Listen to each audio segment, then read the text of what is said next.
Prior to this position, Ms. Bosler was the staff director for the Senate Budget Committee, the associate director for fiscal services at Corrections, and she also worked at the Legislative Analyst's Office. She is an alum of CSU Chico, and she got her master's degree in economics from Cornell.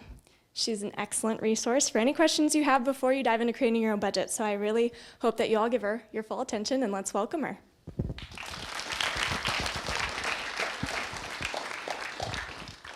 Well, good morning, everyone, and I'm so glad that you guys are all here at the Capitol.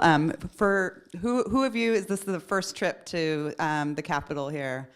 Very good, a few of you. Well, this is where it all happens. This is where all of the budget deliberations happen every year.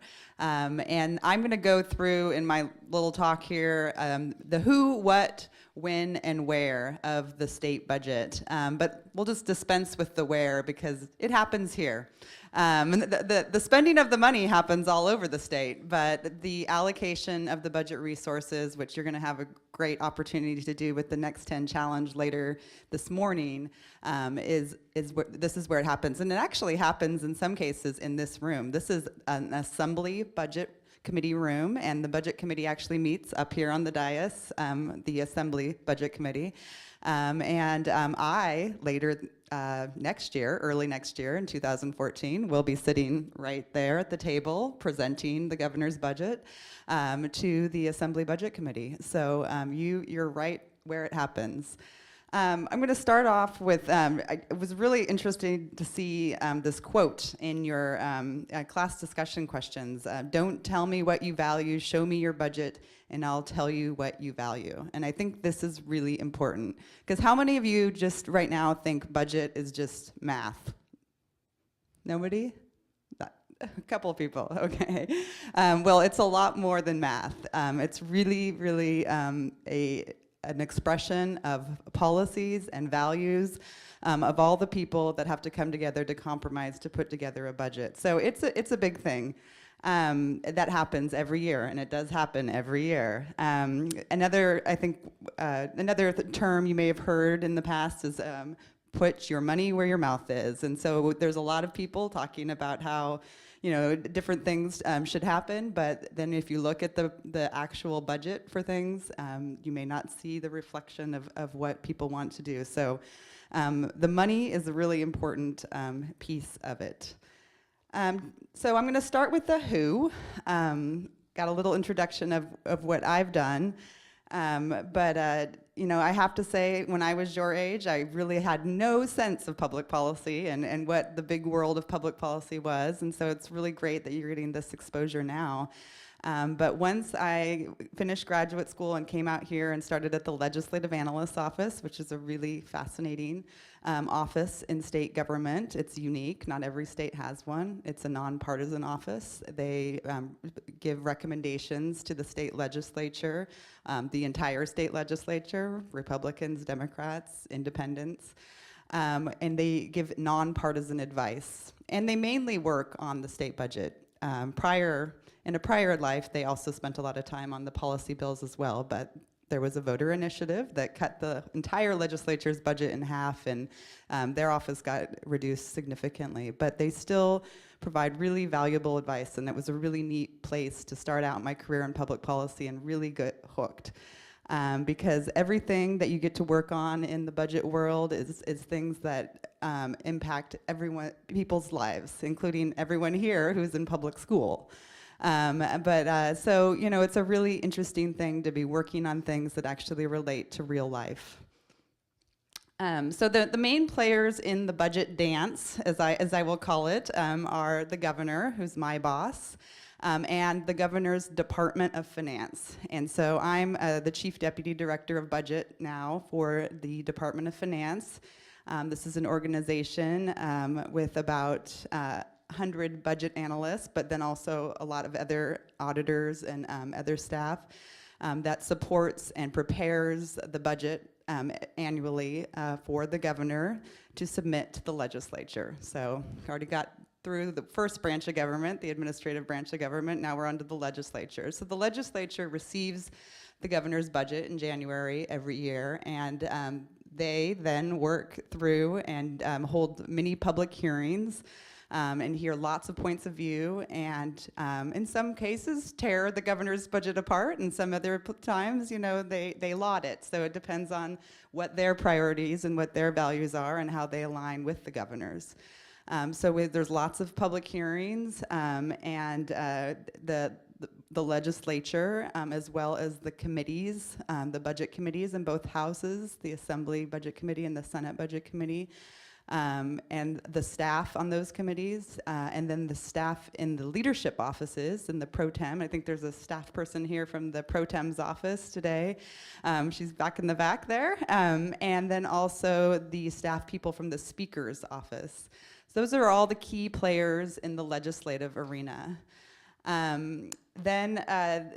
The public and the advocates are obviously a very big part as well, because we spend hours in the hearing rooms just like this, and on the legislative side, hearing all about the different proposals in the governor's budget and how they may impact people, especially in the more recent years when we were doing a lot of reductions in budgets in order to fit within the revenues that we have. There were a lot of long hearings where we were hearing all about the impacts, and those impacts are really important.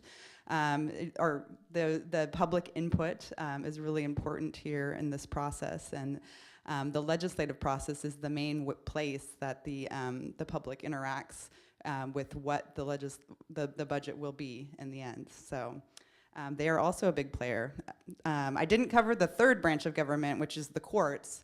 And while they don't have a specific role in writing the laws necessarily related to the actual annual budget act, they have a huge role in interpreting the different laws that come out of the budget act. And in many cases, they have limited the state's ability to actually implement certain aspects of budgets that we've passed in the last 10 years, and many things that they have thrown out. So the courts, the third branch of government, is also an important player in the budget, even though they don't always interact directly in this venue.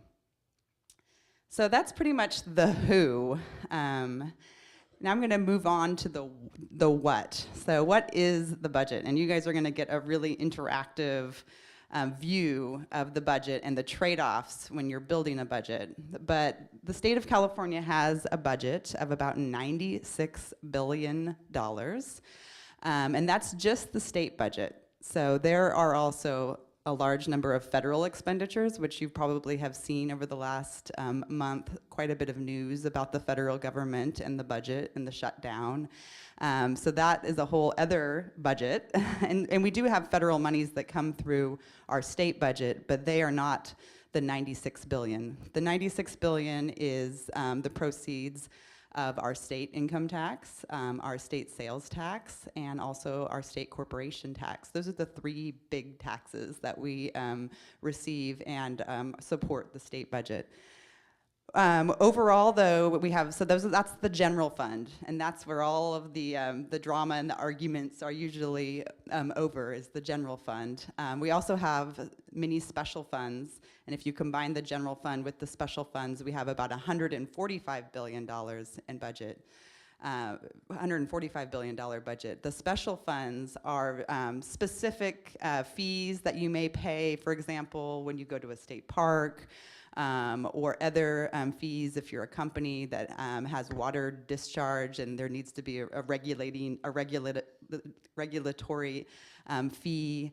Those fees are special fees, and they're only to be used for certain purposes. So we're not going to talk about them a lot today, but they are part of the budget, and you will see those numbers, and you might think, wait, I thought it was $96 billion. What is this $145 billion? Well, that's when you include those other special funds as well. So who knows what the single largest expenditure is in the state budget? You with the orange? Education, that is right. And K-12 education specifically is the largest expenditure in the state budget. It is about $40 billion, or 41% of the total budget. Higher education, the CSU, the California State University System, of which I'm an alumni of, and the University of California, and also the large system of California community colleges that we have makes up another $11 billion. So between K-12 and higher education, we're about at 53% of the budget. So about half of our budget, a little over half of our budget, is dedicated to education. What do you think is the next highest expenditure in the state budget? Anyone? Would you? Prisons. That is usually the answer, and it's actually not. So the next largest, does anyone else know? Yeah. Medi-Cal, that's right, it's Medi-Cal. So Health and Human Services is the next largest after education broadly, K-12 and higher ed. That's the next largest section of the budget, and Medi-Cal is by far the largest component of that. With healthcare reform that's going into effect next year, early next year, actually the enrollment has already started, that will be a growing section of the budget because there's going to be tens of thousands of new enrollees in what we call our Medicaid program, which is the healthcare program for low-income individuals and individuals with significant disabilities. But Health and Human Services, so it's more than just Medi-Cal, it's also the CalWORKS program, which is cash assistance for low-income families, and the various other Health and Human Services programs make up about 29% of the remaining budget. So now we've covered 82%. Another important factoid about the Health and Human Services program is many of the programs within that area of the budget are what are called entitlements. Does anyone have a sense of what an entitlement is? No? So an entitlement is a program where there are specific criteria in law about who will qualify for that program, and then anyone who qualifies will be eligible to receive that. So it's a caseload-driven program, and that obviously fluctuates. The number of people who are on CalWORKS and on Medi-Cal grew significantly during the recession that we all went through over the last 4 or 5 years. So these programs ebb and flow with the amount of population that's eligible to receive the services. So 82% of the budget is made up of Health and Human Services expenditures and education, and then we get to the next largest section of the budget is prisons. Prisons are about 9% of the budget, or $8.9 billion, and so now we're up to 90%. So there's really only 9% of the budget that's spent on everything else. So that includes the courts, the legislature, which is pretty much, this is their house, the legislature's house, and parks, water, Cal EPA, all of that fits into that last 9%. So were there any surprises there? Obviously prisons was one surprise, that it's not as big. Any other surprises? So as you can see, there are a lot of competing expenditures for those general fund resources, and I think you'll really get a sense of it when you start to vote in the Next 10 challenge. So this can be a very contentious discussion every year, especially when we didn't have enough resources. And one of the reasons why it's always contentious is there are limits in California budgeting, and that's because we have a voter initiative that was approved that requires a balanced budget. And there's also the small factor, which is in California we can't print money. The federal government, can change the supply of money, but in California we can't. So we have what we have, and then we're also limited by other laws, mainly those laws that were passed by voter initiatives that limit the expenditures that we make every year. So when there are limits, there is going to be a lot of controversy because different people value different things, and they value their government to do different things, and they have different ideas about how how to make California great. And so those debates and those controversies are real, and they play themselves out in hearing rooms like this. Among the legislators and people like me who represent the governor in front of the legislature, and then also among advocates who advocate for different points of view out in the public and different groups of people in the public. So every year we have this one big bill. It's the largest bill that's passed every year, and it's probably about this thick. And that bill is the budget bill. That includes pretty much all of the appropriations for the budget. And that's one of the big roles of the legislative branch of government, is to appropriate the money. Do people have a sense of what appropriation means? So when we appropriate money, that means that it's authorized to be expended. So the government can't really run without an authorized expenditure, and that is why just recently the federal government shut down, because their expenditure authorization had run out. And so they had to close the national parks, and they had to close other offices of federal government because they didn't have any authority to spend any more money. The same thing used to happen in California until the voters approved Proposition 25, which changed the vote requirement for appropriating money in the state budget anyway, to a majority vote. Before it was a supermajority vote, and that required in California right now, both parties to come to the table and compromise on a budget proposal, and sometimes that just did not happen before the deadline, which is July 1. And often, actually my first year when I worked at the Senate Budget Committee, it would go well past the deadline, and one year even into October, which provided a lot of hardships for people all around the state, especially school districts that didn't know how to plan for the school year. And pretty much everyone had to kind of continue to go business as usual. Some bills do get paid in those scenarios. Obviously, people were showing up to work, and there's been, and mainly that's because of lawsuits and court judgments. So yet another place where the judicial branch interacts with the state budget. Proposition 25, again, was a voter initiative, so that was not something that was that came through the legislature, but it was something that citizens put on the ballot and then the voters passed. California's budgeting is especially complex because of these voter initiatives.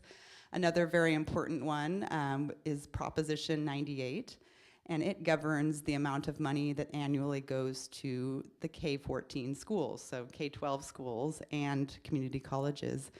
And that is a very complicated formula that only a few people truly understand, I believe, and how all of its intricacies work. But it does complicate our ability to make choices, or limit our ability to make choices because of that formula. So I wanted to just wrap up with when does this all happen, so that you guys can be watching the paper this next year and watching the budget cycle as it unfolds. Right now, in my current role with the Department of Finance, we are busy behind closed doors preparing the state budget for the 14-15 fiscal year. So we're working on different proposals that we'll be putting before the governor, and then that would all culminate with a public budget proposal on January 10th, which is required in the Constitution. Once it's delivered to the legislature on January 10th, then all of the public process ensues. And so there'll be hearings and mini discussions and mini meetings. And then hopefully it all culminates with a final budget that's passed on June 15th and then signed by the governor by July 1st. And that happens every year. The budget is something that happens every year. So keep your eye open in January for what the hot topics are this year. I think I will give you one tip. I think higher education continues to be a really hot subject because the costs have gone up significantly over the last decade, and there's a lot of discussion on how to make it more affordable. So that's one of the topics. But at this point, I'm going to stop and open it up to any questions. Yeah. California's larger state than most other states. How does this affect your budget? California is a large and very diverse state, actually. I just read, we have a demographics unit in our office, and I just read an interesting report and about how for the first time ever in California, those identifying as Caucasian or white will not have the largest percentage of population. We have a very, very diverse state in California, and that does make budgeting very challenging. We also have a very large state geographically, and we have a lot of diversity in people's livelihoods geographically. The Bay Area, the Silicon Valley, is a very, very expensive place to live. There are other places in California that are not expensive. There's also a low unemployment rate there. There's a higher unemployment rate in the San Joaquin and Central Valleys. There's a lot of diversity, and that does make it very challenging in order to really compromise, because everybody's got different values. And again, that's why there's been so many clashes, I think, historically in California, and it hasn't always been easy to get to a budget conclusion. So I think you're right. Being a big state is more difficult. We only have time for maybe 2 quick questions, and maybe hopefully... Yeah, hopefully someone in the back. Yeah. Can sales tax raise or lower during a recession? Sales tax, yes. So sales tax does ebb and flow during a recession. Usually it goes down because people are buying less and are saving more. So sales tax does fluctuate. It's actually fluctuates less than our income tax does in California. We have a very progressive income tax structure. That means people that make the most money actually get taxed the most. And because very, very wealthy people mainly make their money on the stock market, and the stock market is very volatile, the capital gains revenues that we get in the income tax can be very variable. And so that has really also contributed to the boom and bust cycles that California's budget has gone through. Because we can never quite pinpoint, what are the one-time spiking revenues and what are the ongoing base revenues. But sales tax also goes down during recessions, as does the income tax. So that's part of the challenge. One last question. The very back. California had a $1.1 billion surplus with this year's budget. Yes. That means it's not being used in any programs currently. Where is that money going to right now? So we are required to have a reserve. So right now that money was being held in reserve. There are many costs that we don't, so a budget is really a point in time, right? So there are lots of things happening, and we talked about those entitlement programs and how the caseload is determined in statute. So anyone who qualifies in that caseload then will be entitled to that benefit. So in some cases, there's more caseload than we anticipated. So some of those monies held in reserve might need to be used. We'll be finding that out in the next few months, and we'll be putting that forward in the January budget. But the bottom line is that expenditures can fluctuate. Also, we could lose a large court settlement.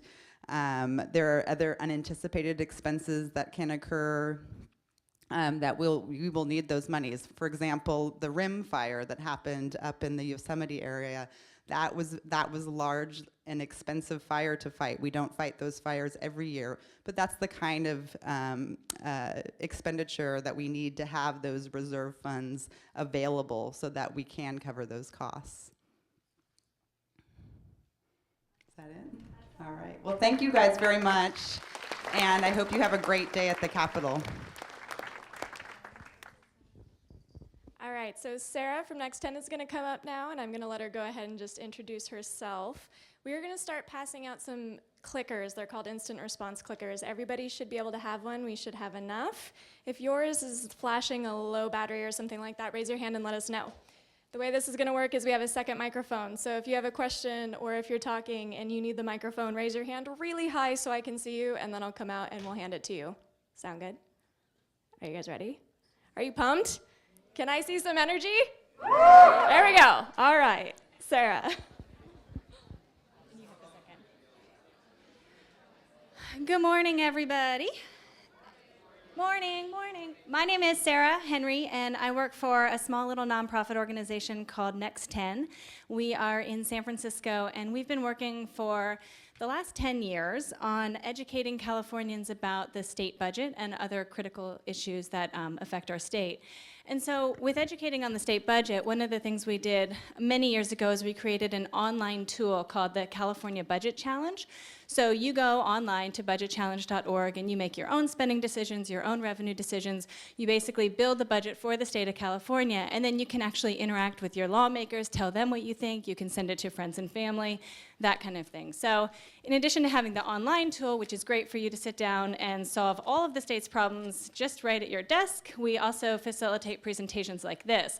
So we're going to do the state budget as if we were the legislature, as this large group. You're going to all vote on spending choices, you're going to vote on revenue choices, and we're going to take whatever gets the largest vote on each slide that I pull up, and that's going to be the decision that we make for this group. So we're going to go through spending categories first. We're going to do education and prisons and all sorts of different health and human service programs, and then we're going to go through revenues. So we're going to get through pretty much the whole budget that Keely talked about and that you see up on the screen. So just really quickly, we're talking just about the state's general fund. So we're talking about the $96 billion budget. We're talking about the areas of spending on the left. So we're talking about K through 14 education. That's our K through 12 schools plus our community colleges. Higher ed, the UCs and the CSUs. Medi-Cal, human service programs. This makes up a bunch of different human service programs that we'll talk about some of them when we go through the slides. Criminal justice, that's our state prisons. Other spending, which makes up a bunch of different spending programs, like we talked about, parks, water, the environment. And then debt service. Debt service is, of course, the interest that we're paying on debt that the state has accumulated. And then on the right, these are the revenues that pay for the programs on the left. So on the right, you see the largest pie slice is income tax. About 63% of the revenues coming into the state are from individuals paying their income tax. Then you see the sales tax, the corporate tax, and other revenue. And what's interesting right now at this point in time is that these pies are the same size. So for many years, these pies have been different. We've had less revenues than we've had money that we need to spend on our programs, and so that's been a problem. We've had big deficits that we've had to fill. Today we have a balanced budget, but we have a balanced budget and we still have budget choices to make, and so that's the exercise that we'll do today. So does everybody have a clicker? I think we're short a couple. There's an extra. Anybody else have extras? All right. All right. Well, while everybody's getting a clicker, I'll just put up this slide. It just talks about the 2013, in this time, what the budget challenge is. And the budget for the 2013 fiscal year, so that's July to July, which is why there's 2 years included. It's 1 year, but July to July. The budget is in balance. It's because Prop 30, temporary tax increases, Prop 39, revenues that are coming in to the state, years of spending cuts that happened during the recession, and also years of borrowing, creating about $30 billion in debt that I heard you guys talking about earlier. So the question that you're faced with when you're building your budget is how much should we spend on programs and where should the revenues come from? So with that, I'm going to start by going through K through 12 education. So what I'm going to do is I have about 12 or 15 of these slides where I'm going to have a category and I'll have a number of different choices for you to consider.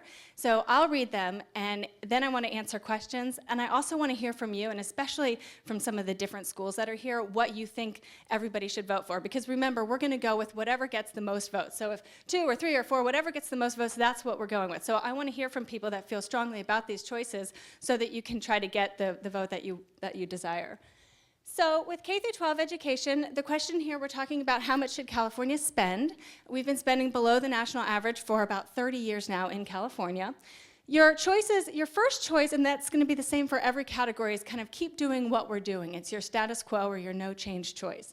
So if we keep doing what we're currently doing, Prop 98, which is how schools are financed, the funding for the 2013-14 year will keep funding at the same level as the year before, which we're spending about $10,700 per student, and that's about 15% below the national average. So that's to keep doing what we're currently doing.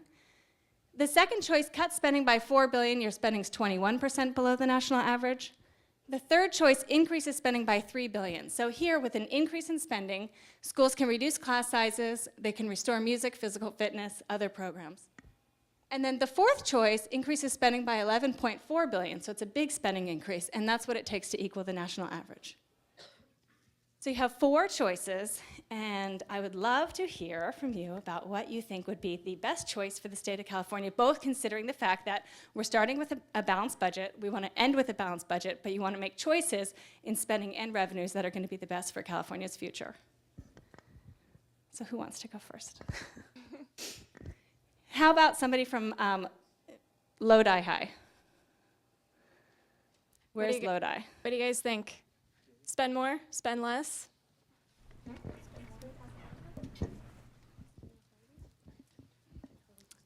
Okay, so I would choose number 3 to increase the spending by $3 billion because I think that education is super important, and I think that there is more to just an education than the curriculum. So that's why, you know, other programs and music and physical fitness would be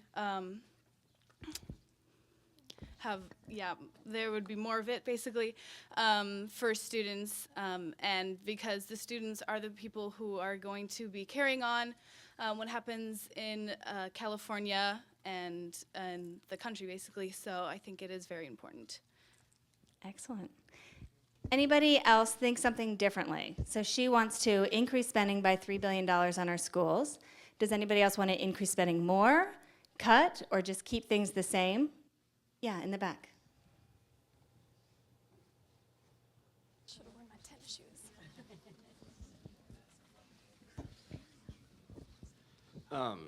I'd pick option 2. Just because you increase spending on something doesn't necessarily mean the output of this area has a better output. Just because you spend more money doesn't mean the students get better at learning. Yeah, that's a great point. And there's a number of studies that have talked about, does funding specifically lead to outcomes? So that's a really good point. And also in the back. I would choose number 1, but leading off what he just said, I would say the money, it would have to be spent more wisely, and you'd have to, like private schools, some private schools, you'll pay less than that number, $10,700, and oftentimes you can get a better education for less money. So I say money just needs to be more carefully spent and more better directed. But I say keep it at the status quo. Okay, and that's one of the difficulties in this exercise, and when the legislature is working on the budget, is at some point it is about spending. You're making policy choices, but the major reforms to these different programs would come at a different level, not at the budget level. So basically, do you want to increase spending and hope that it's spent correctly? Are you cautious of that? Would you rather keep things the same? These are all of the choices that people think about. I saw some more hands. Does anybody else want to weigh in before we vote? Yeah.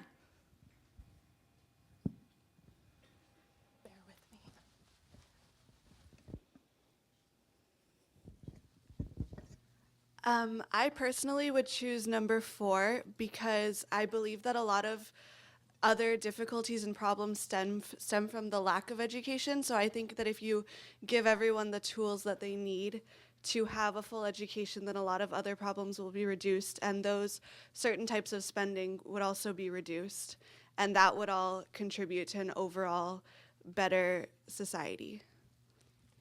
So that was excellent. We heard from somebody advocating for each specific choice, so that was really good. Is there anybody else that has something burning that they want to share?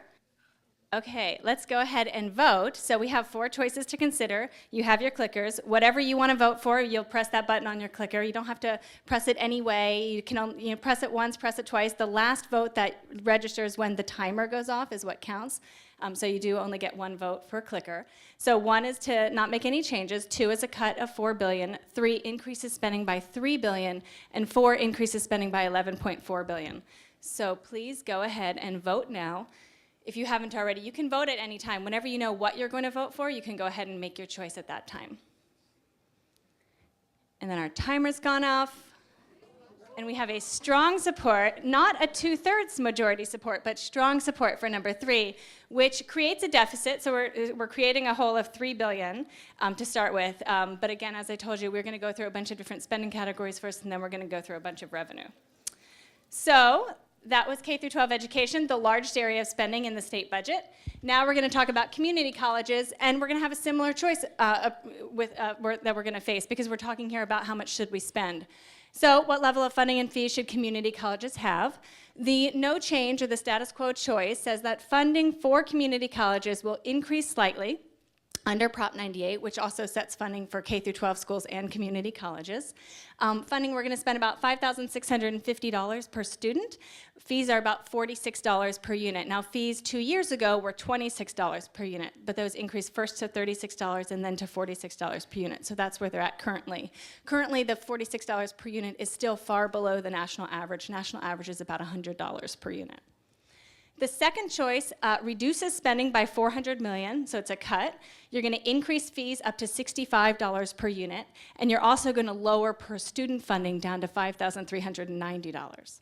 The third choice increases spending by $300 million. Here you're going to reduce fees down to the $26 per unit, the lower unit that it was 2 years ago, and you're going to increase per student funding up to $5,830.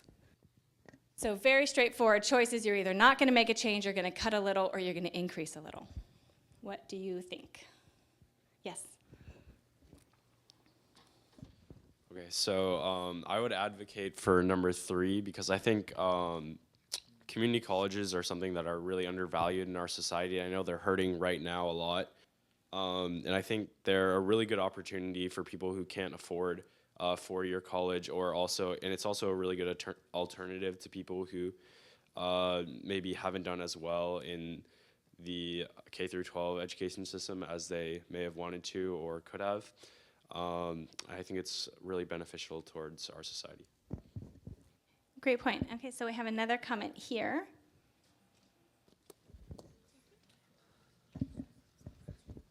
Okay, so I think number 2 is the best option, because we increase spending in K through 12, which means, and we still need a balanced budget, which means we need to decrease spending in something else. So I think it's good to make sure that the education is balanced, so it's good to reduce spending in community colleges.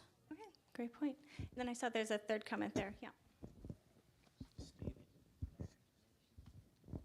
So when we're considering these types of cuts and changes, we have to make sure what's best for the whole of America. And people who go to community colleges represent a small portion of the population of the USA. And again, according to like the last point, we made an increase in spending in K through 12 education, and to balance the budget, we of course have to cut something else. And the best thing to do is to cut community colleges. And there are very few people who go to community colleges in our country. Okay, I have a couple of questions and comments. I'm going to go way in the back, and then I'm going to come back up to the front.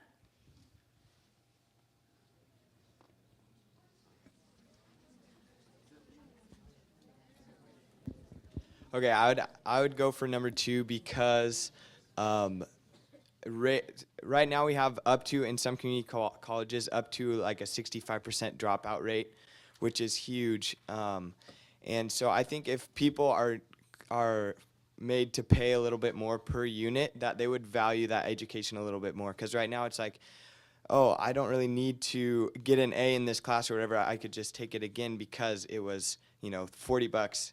I think if we raise that price, I don't really like cutting the funding for it, but I do agree with raising prices, because people with low income automatically get a cut from the FAFSA. I don't know if that's what it's under. Yeah, no, that's right. So about half of students in community colleges they get it's the BOG waiver, the Board of Governors waiver. So they don't pay tuitions. And then the other half of the people whose income qualifies, those are the people that are paying the tuitions that are here. Okay, right. So raising the prices for everyone wouldn't affect the lower income people, so I think it's a good option.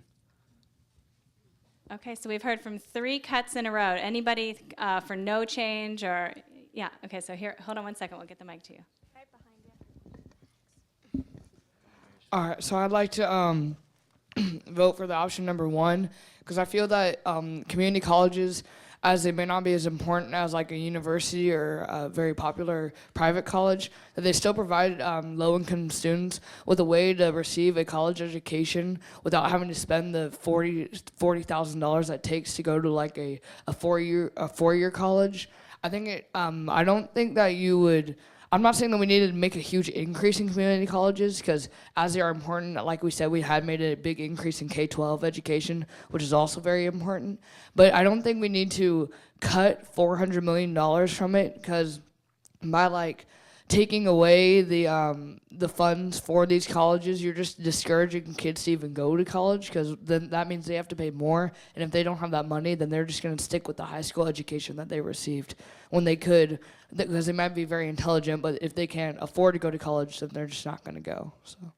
That's a great point. I just want to point out that with community colleges, you know, a lot of the people that are attending community colleges are young people. And then a lot of people that attend community college are people that are professionals that are going back for additional training if they're out of work and they want to change their professions and that kind of thing. So it's more than just younger people. It's also people going back for work training as well. Any other really great points that you have secretly stored in your pockets and need to share? No, okay.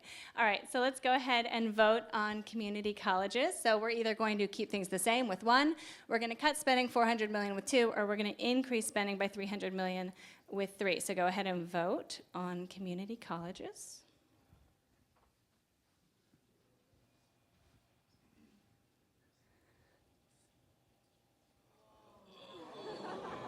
So close. So the folks who were the most vocal edged that one out by 1% of the vote. So we're going to make the cut. We're going to reduce spending by 0.4, by $400 million.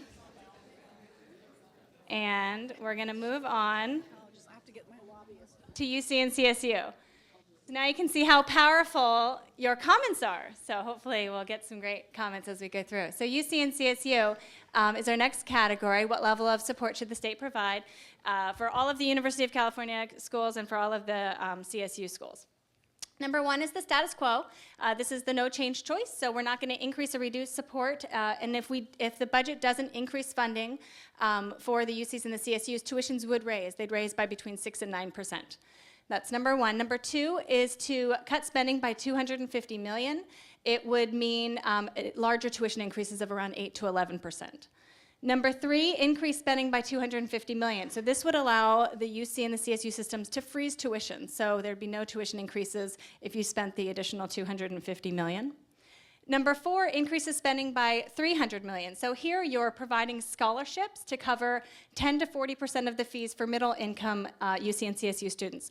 So basically right now, if your family, your household income is under about $80,000 a year, you're eligible for a Cal Grant. If you meet other eligibility requirements, you're eligible for a Cal Grant. If your income is over $80,000 a year, you're not going to be able to get a Cal Grant. So this number 4 would say, well, if your household income is between $80,000 and $150,000, you would be able to get a grant, a middle income scholarship for between 10 and 40% of your tuitions. That costs $300 million. And then number 5 combines 3 and 4. So 3, you're increasing spending by $250 million to freeze tuition. 4, you're providing the middle income scholarship. So basically, $0 to $80,000 of a household income, you're eligible for the Cal Grant. $80,000 to $150,000, you're eligible for this discount in tuition for the middle class scholarship program. And then if your household income is over $150,000, you fall into the number 3 bracket where your tuition is frozen. So nobody's tuition would increase and middle incomes would get a discount. So that's number 5, the combination. Any questions or thoughts or opinions? Yes. Just one sec, we'll get you the mic. Yeah, you.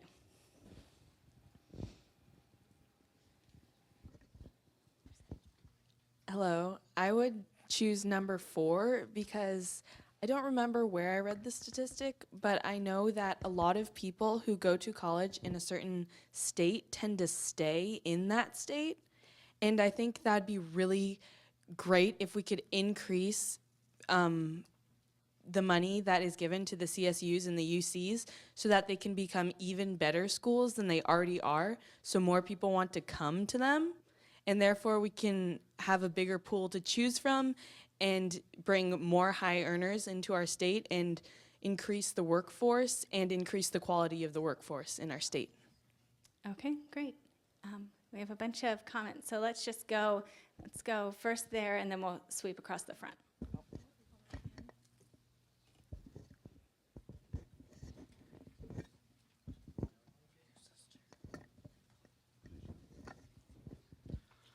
So again, I advocate for number 2. To refute the point made previously, an increase in spending does not necessarily increase quality. If you wanted an increase in quality, I don't know, maybe work harder. But an increase in spending, yes, does not necessarily mean an increase in quality, nor does it mean more people will go to college. If the prices are reduced slightly, that only means a small percentage of people will be able to afford to go to college even then. An increase in quality of workers leads to an increase of people for smaller fields. These fields aren't built to have these large number of people working in them, doctors per se. You can't have 3 doctors when 1 doctor will do the job just fine. Okay, so now we had several comments in the front, so we'll cut across the front here, and we'll start with you. I also agree with number 4 because I think providing more discount and money to these colleges will provide a better society, because I think higher education is really important in the development of our society and helping with jobs. And to go against this point, yeah, we don't need to expand more doctors, but maybe more educated people in different jobs. So higher education for all work spectrums. Great, and then so there were a bunch, so let's just go down the line, yeah. I also agree with number 4 because it'll give the students who can't necessarily always afford to go to the colleges, it'll give them more of a chance to go, and it'll let them afford it. I would also agree with number 4 because if the students are working so hard and getting the good grades and doing really well in sports to be able to go to these UC and CSU schools, then I think that they should be given scholarships and be rewarded for the programs, and that we should put more money towards that.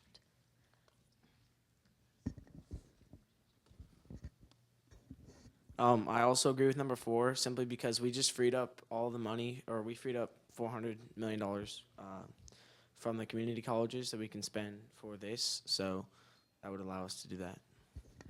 Okay, and then the last one there. I don't want to be, just following the herd, but I too support choice 4. But simply because an increase in scholarships would lower the amount of people coming out of college that are just drowning in their own debt. And this would, also help the economy not globally, but nationally as well. Anybody for something other than 4 that feels like they have not gotten their time? Yes.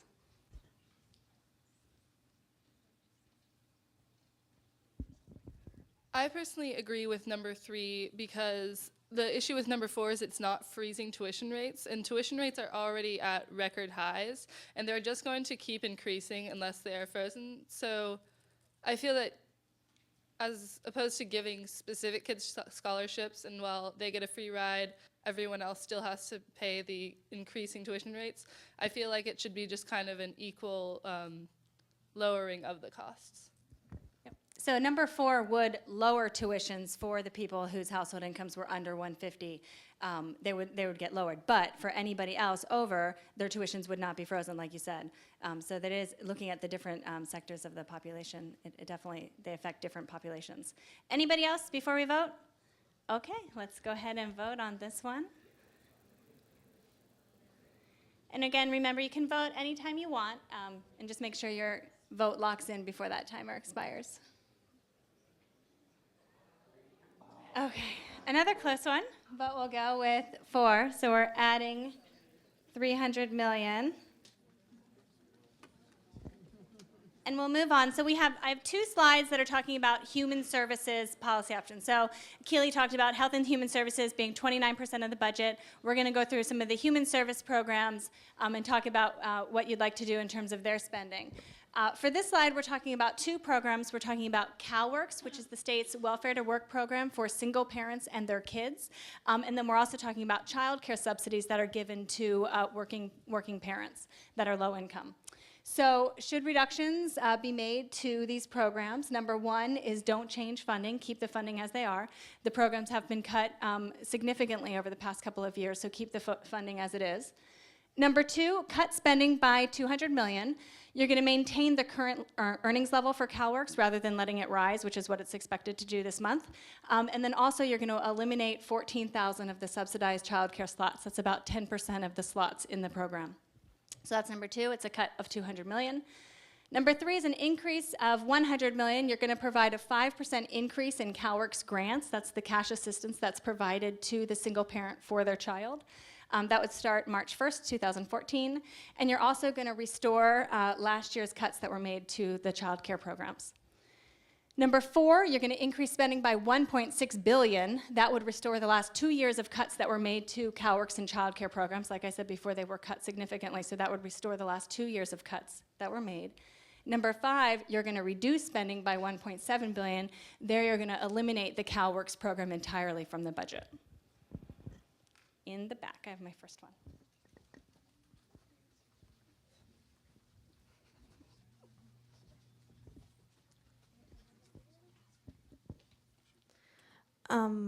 Okay. With CalWORKs and childcare, I believe we should raise some money to actually help the parents and the children along with the services. Also, I am a type 1 diabetic. I believe that should be helpful. And also, there aren't many people who have much money from time to time, so I believe if we increase, we can help people and the services from possibly might be shutting down. I'm not entirely sure, but it could probably lead to that. Okay. I have a comment in the front before I will get to you in the back, and then we'll cut up to the front.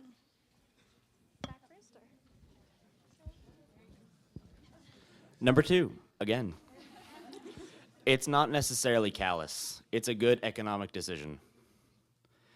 We have already spent over the budget. I mean, someone mentioned previously that we did make a cut from the junior colleges, and then we spent that in the CSUs. We are still underwater due to the increased funding earlier. You can't keep increasing funding without at least cutting something. You can't keep spending money you don't have. So we'll come up to the front. Actually, just to make it easier on you, I'm going to go into the middle there, and then I'll come up to the front.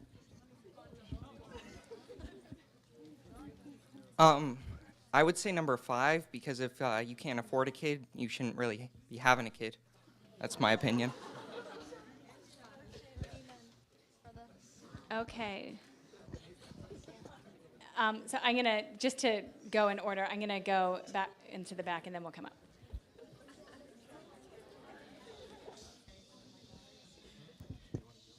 I personally would go for either number 3 or number 4, just because if we're trying to improve like the status of our state and get everything better to where it was before, I think having an increase in spending is going to be necessary, and then the outcome will be beneficial for everyone, because if these people are able to make better lives for themselves, then it'll in turn help the economy and help everything else.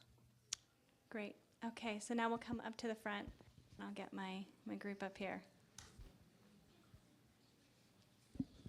Okay, so I would also advocate for number 3 or number 4, also because I believe a lot of people really wanted to improve our education system, and really I think there's a gap between rich and poor kids, and I think it stems more from the home environment that they have rather than the schools they go to, and increasing these programs would provide a more stable environment, and really I think it really would have a really positive effect on our education success as well.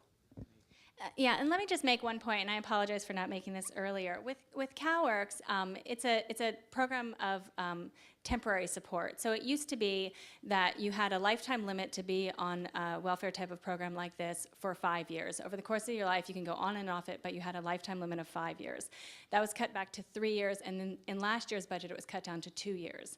So right now, your lifetime limit of support on this program is 2 years. So it's not like this is a program that you can be on for your entire life and get support for your entire life. This is a program with a limit of 2 years. Yes. I have a question. Are all the childcare slots completely filled up every year? Yeah. There's subsidies for childcare, so it's based on your income eligibility. You get assistance for the childcare. I would say number 1 because we don't really have enough money to be increasing it, but you don't want to reduce it, because if you reduce it, then that will be taking away from the parents that might actually really need it. And did I have one more, or was that the last comment? Okay, I'll go with you, and then we'll vote after your comment. Go ahead, Obi.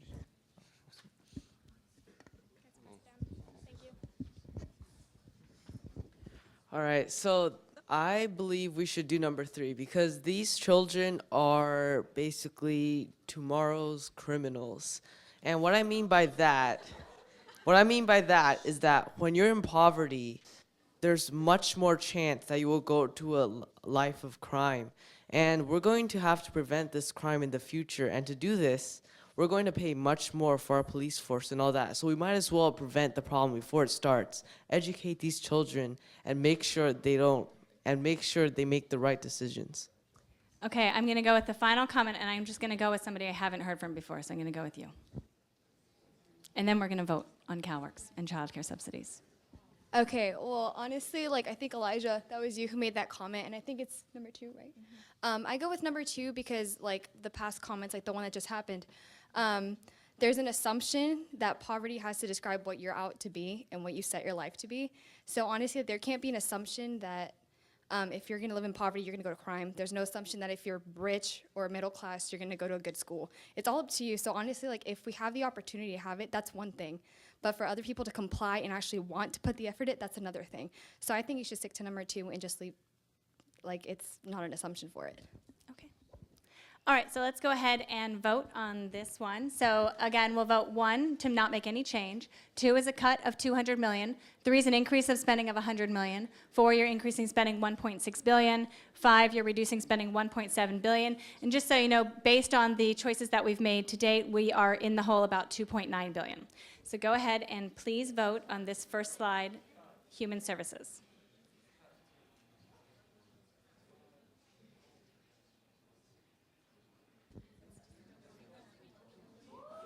Okay, so we're going with 2, which is a cut of $200 million.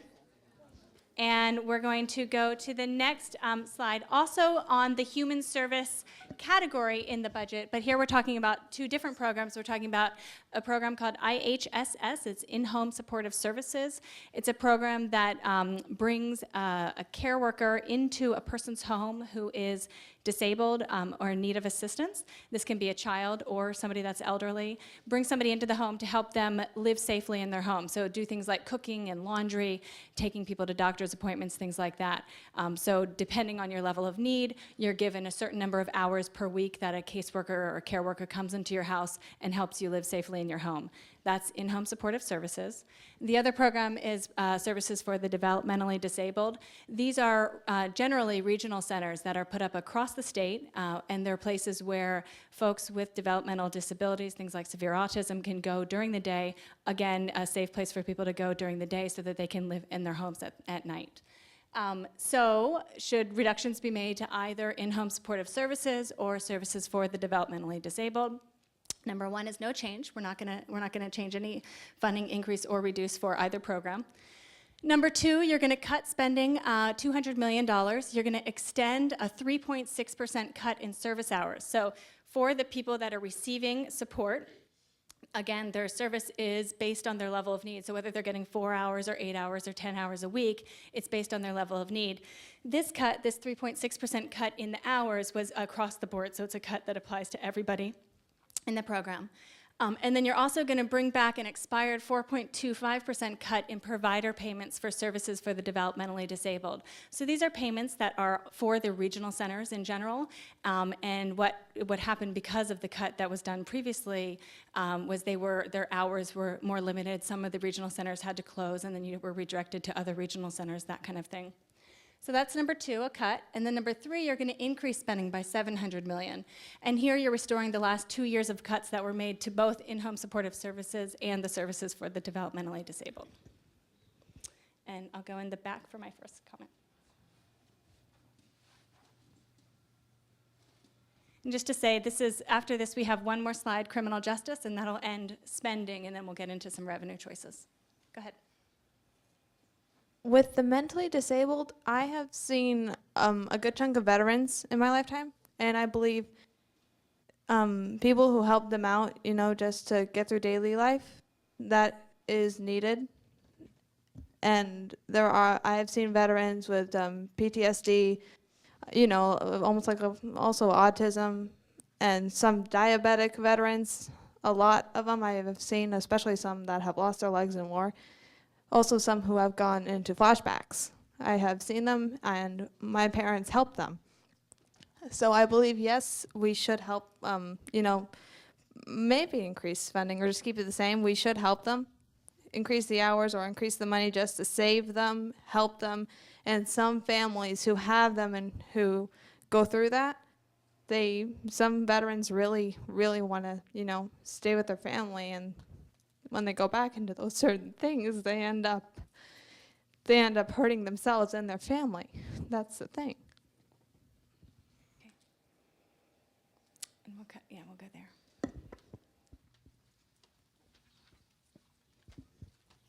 Hi.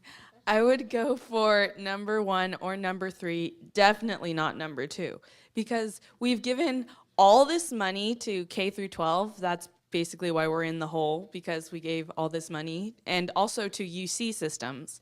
But to give all this money to people who are neurotypical and then not give it to people who have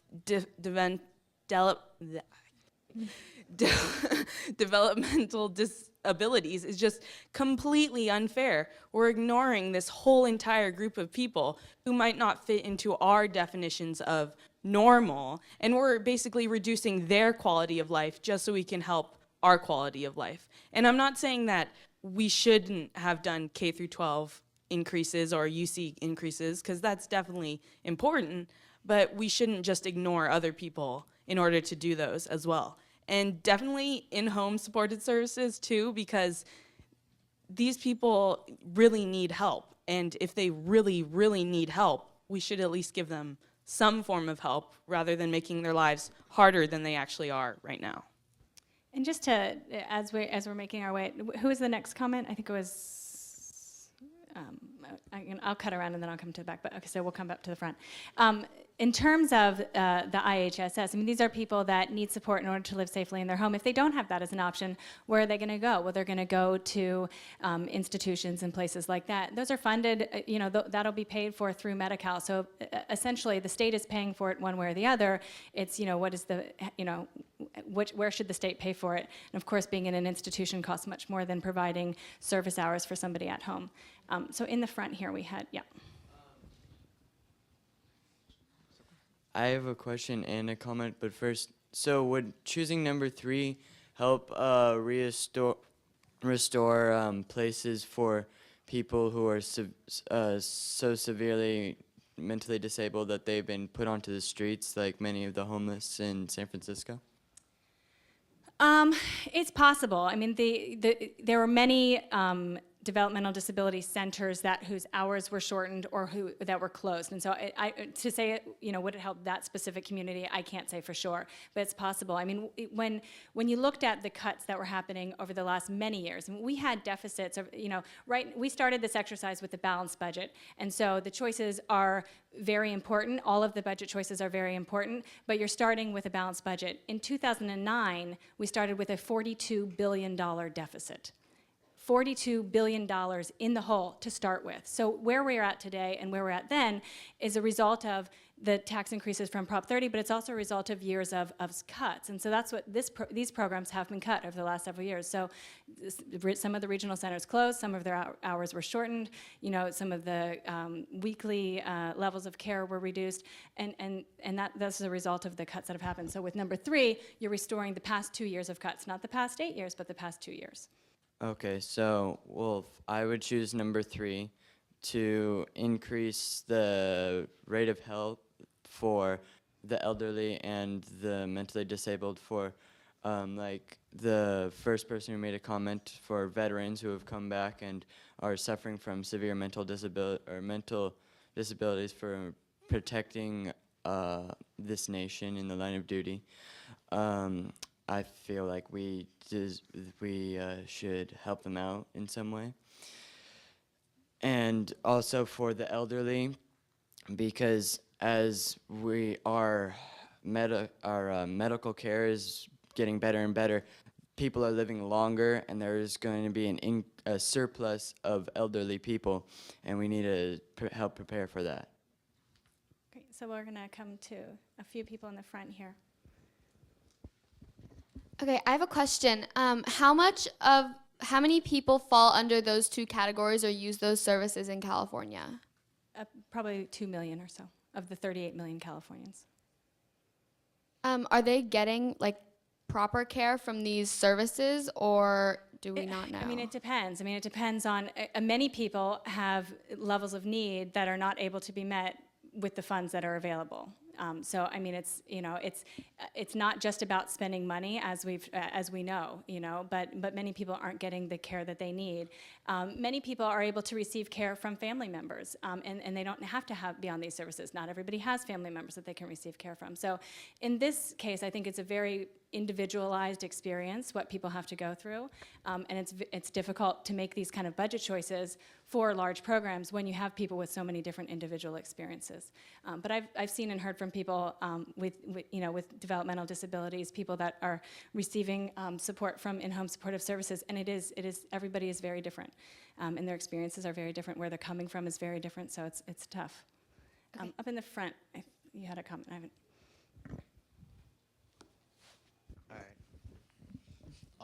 I agree with number 3, just because not only will it help people who have needs, it'll also increase the workforce, because you need staff to go and help those people out and work with them. So it's increasing our economy. At the same time, we're also helping people who need that help. And Okay, so let's for the sake of time, let's hear from a few more people, and I'm going to try to hear from just people I haven't heard from before. So I think I haven't heard from you, so I'll go ahead and, pass the mic, not to take the mic out of your hand, but I'm going to go to her. Okay, well, and then I'll come back to you. I completely agree with what the speaker we had from over there. Though I don't think that we should increase spending, I really would like to help these people, and I do believe that they deserve our help. But right now, we're not in the position. We're not in the position to be spending more money. I think that we should 100% not do number 2. We don't need to be reducing these cuts, because we've already cut $700 million just in the past 2 years. So I think that status quo and just remaining with the first one will be the best option as of now. Maybe next time we can increase it, but right now we're not in the position to be increasing it, and I want to help them, but right now we're not in the position. And I would say that is basically what you hear the most in the Capitol. You know, we've had years of cuts. Many people want to restore those cuts. We're starting with a balanced budget. We're not starting with a surplus. So do you go into a deficit to restore these cuts, or do you keep things as they are and try to make restore previous cuts in the future? You know, that's a big decision to make. So I'll go ahead and have the final comment here, and then we'll go ahead and vote. Okay, so I would choose to go with the status quo because in order for these people to be having a safe life and be living and be active people in our community and society, they need to have the support that they need to function as part of their daily lives. But at the same time, I don't think that we should be reducing the spending because it's not fair to them because they're people, and if we're giving so much money to the K through 12 students or teenagers that are getting the benefits there, if the older people and the elderly and whoever is disabled needs to be getting the same support as well. But the increase, I think we need to focus on the other priorities that are coming, and if we're still talking about the criminal justice system later, that's another big issue that we need to focus on. And as we focus on the education, I don't think we have enough money to keep going along with to pay for more disabled and elderly people. Okay, so with that, let's go ahead and vote on human services, IHSS, and developmentally disabled. So 3 choices. The first is to keep things the same. The second is to cut spending by $200 million, and the third is to increase spending by $700 million. So go ahead and please vote now, if you haven't already.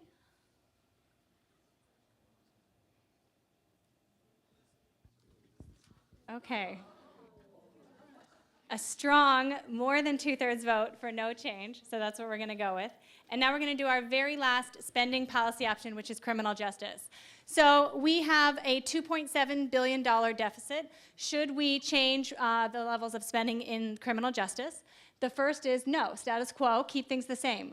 A couple of years ago, we started a program called Realignment, which meant that we would transfer low-level inmates, so these are non-serious, non-violent, non-sex offenders, from state prison down to county prisons along with funding. So you're transferring prisoners and funds to the counties. So that's the low-level inmates. It's also parole violators and juveniles. So those are people getting transferred from the state to the counties. Why is this happening? It's happening because our state prisons were extremely overcrowded. We had 170,000 people in our state prisons, and our state prisons were built to house 100,000 people. So the Supreme Court stepped in and said, California, you have got to reduce your prison population by 30,000 inmates over 1 year. So that's why we've been doing this realignment of transferring prisoners from the state to counties. It's also really expensive in California. Our prison system, you saw it's a big piece of the budget, almost 10% of the state budget, and we spend about actually over $50,000 per year per inmate to have somebody in state prison. We spend over $225,000 per inmate per year for a juvenile to be in state prison for 1 year. It's very expensive. Number 1 is no change. Number 2 is a cut in spending of $100 million. Here you're eliminating the death penalty. Inmates serve life without parole, but death penalty is eliminated, and you save $100 million. Number 3, you reduce spending $200 million. Here you're providing for what's called compassionate release. So you have inmates that are too old or too sick to pose a serious risk. They are released from prisons into their own home. These are people that are dying. They're people that are in comas. They're people that cannot commit crimes. They're released from prison and put into their homes. They're still getting support through Medi-Cal and through other services, but you're not paying the $50,000 plus a year for an inmate to be in prison. So that's number 3. And number 4 reduces spending by $300 million. You're combining 2 and 3. So you're eliminating the death penalty and you're doing compassionate release. You're reducing spending $300 million. And number 5, you're increasing spending by $100 million. If you do not support the realignment program that's shifting low-level inmates from the state to counties, and you think that the better way to reduce the state prison population is to build new prisons, you would do number 5. You're spending $100 million today, but of course over time you're going to spend a lot more. But that's just because we're talking about just this year's budget. That's why we have that figure there. So criminal justice, lots of people want to talk about it. Let's start in the back since the mic's in the back, and then we'll work our way to the front. Okay, I'm going to say 4. Now, I'm totally for the death penalty. I think people deserve, and this is a touchy subject for some people, but I think people deserve to die. In California, they go on the death penalty, no one dies. Okay, they just sit on the death penalty. That's why we'd be saving money if we cut it, because it costs a lot more money for a person to be held in jail on the death penalty than it does with just in a regular jail. I don't know why, but that's why we'd be saving money. Number 3, we're reducing spending by releasing. I don't believe in releasing criminals, but if they are not functional enough to be able to do any harm, and then they're just costing money. They're costing us $50,000 a year, but most likely more, because they're costing a lot of money on being especially like healthcare because of their sick state. That if we let them out of the jails, we would be saving money and they wouldn't be doing harm to society. That's why I think both options are good.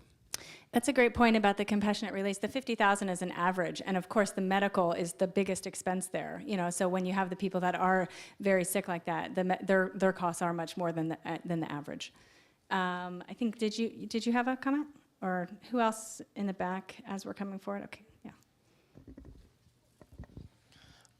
Our speaker at the beginning said that the budget isn't just a math equation, but if you choose to increase spending in other areas, you do have to decrease in some others. So I agree with number 4, because both of them are unnecessary for the prison system to even have the death penalty, because what he said, nobody actually is executed.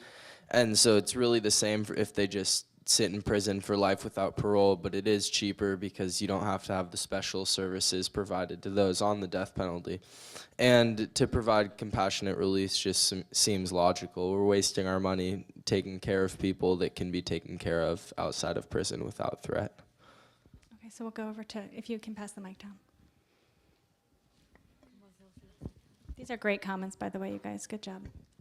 I agree with number 4, because if people are so old that they can't commit the crimes, then we might as well release them anyway instead of paying for them. And then the death penalty, like everyone already said, we're not really putting them to death, so why pay all that extra money to say they're on the death penalty when nothing's going to happen? And that's pretty much it. Great. Okay, do you want to, could you, yeah, we'll come up to the front here. So I completely agree with everybody that's agreeing with number 4. And so I just have a lot of, first of all, we do need to reduce spending. I don't know much about the compassionate release, but one thing I know is that we need to regulate and make sure that we are positive that the people that we are putting for this assignment, that they are completely unable to commit crimes. But also with the death row, people who think that we shouldn't be eliminating the death row goes against human rights, many religions. It costs up to 4 times more money to have somebody on death row when they're going to be in the death penalty than it would just to have a regular inmate. So you'd be saving money there. Also, I don't remember where, but I read a statistic that most prisoners that are on death row prefer that they would want to go to the death penalty rather than spending the rest of their life in prison. Also, we're affecting their families. Let's say your dad is on death row. You wouldn't want a child to know that their dad was killed under the death penalty, and it just affects their families and everything like that. And we do need to reduce spending, and this will reduce spending by the most out of all these options. So I believe that's why we should do number 4. Okay, can you just pass the mic right up in front of you? Thank you. So as everybody said, I'm going to agree with them. No with more number 4s 4. One thing I want to bring up is that the death penalty to the prisoners who are on it serves as a hospice, kind of, if you think about it, because they're most likely going to die by natural causes than being executed. So there's no point of putting money into the death penalty when you can just put them to life with parole. Okay, so I'm going to come across the front, but I want to hear from people that have a viewpoint other than 4, because I feel like we've gotten that served. So yes. I would say number 2, because I don't agree with letting somebody out of jail because they're sick. They should have never committed the crime to be in jail, so therefore they should just stay in jail. Okay. I agree with number 5. I completely disagree with any of the reducing, because I find it ridiculous to let someone out of prison when they've murdered someone or whatever their crime is, because I don't think it's fair for the families of the people of the person who's passed away or had this awful crime done have like committed to them, and have them be put through this awful tragedy and whatever it is, and then to have the person go running around and could have done it to someone else when they're out of prison. So I think that we should, I don't know what we could do. I know we're kind of running low on money now, but if we somehow increase it, because we need to have more prisons, because you can't let these people who have committed these awful crimes go and hurt another person and affect another family. So just to clarify, so not doing 2 or 3 is effectively doing number 1. So 1 is not making any changes. Nobody's getting released from prison with number 1. People are getting shifted from state prisons to county prisons, along with money so that the counties can accommodate them. But nobody's being released from prison with number 1. 1 is not doing 2, not doing 3, not doing 4, and really not doing 5. 5 is saying the process of sending people from the state to the counties, that's not a good process, that it should be dealt with at the state level, and what the state needs to do is spend money to build new prisons, even though there's room for prisoners in the county prison. So that's the difference between 1 and 5. And so we'll go back up to the back, and then we have to take, okay, really quick. Yeah, please. So we'll take this question, then we'll go to the back, and then we'll vote. Okay, I have a question about the compassionate release. Do the prisoners who are released, do they continue to be watched by the prisons, or are they just like normal citizens? This would be a bill that would be designed, that would be, there would be a lot of details in it. So this isn't something that we're voting on. I mean, we're voting on it today, but this isn't something that we're just deciding yes or no on this policy. So everybody would help kind of build a policy that they felt that would be safe. I mean, nobody would pass something like this if they felt that it wasn't a safe policy. So I'm sure there would be some sort of a supervision. Their medical would still be covered. It just wouldn't be housed in the prison facility, which is costing so much money. So we're going to go to the back, and then we're going to vote after we hear one last comment.